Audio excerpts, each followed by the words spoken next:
Hari ni aku nak buat pemasangan playground aku dekat aku punya swimming pool sini kan. Nampak ni? Ni semua ni set playground ni lah. Tapi aku cakap dengan kau orang kan. Memang betul-betul membantu lah barang ni. Ini adalah Allen key cordless. Macam mana aku nak cakap Allen key cordless kan? Maksudnya macam ni tau. Contoh tengok sini.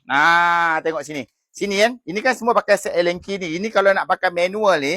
Sebab set playground ni semua pakai Allen key tau. So, kenapa aku cakap membantu sangat-sangat set Allen key yang aku beli ni? Aku letakkan kat beg kuning yang ini. Kalau korang nak, kau pergi tengok kat beg kuning. Harga dia tak mahal mana pun. So yang ini, tengok cara nak pasang dia, letakkan saja ni. Tak kisahlah kau guna cordless jenis apa pun. Standard size. Dia standard size. Dia sama macam kalau kita nak pasang yang owning punya macam ni. Macam ni kan, owning punya ni. Yang ni. Nampak tak?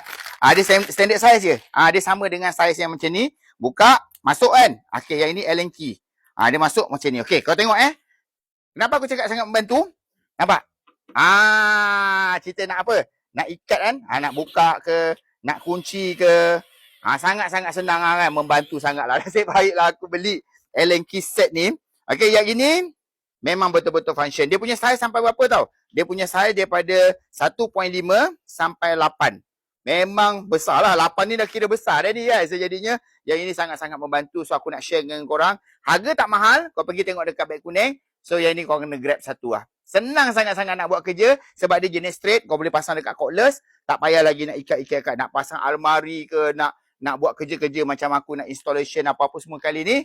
Memang sangat membantu lah. So yang ni aku letak kat beg kuning. Kalau korang nak, kau pergi tengok kat beg kuning aku. Okay. Assalamualaikum.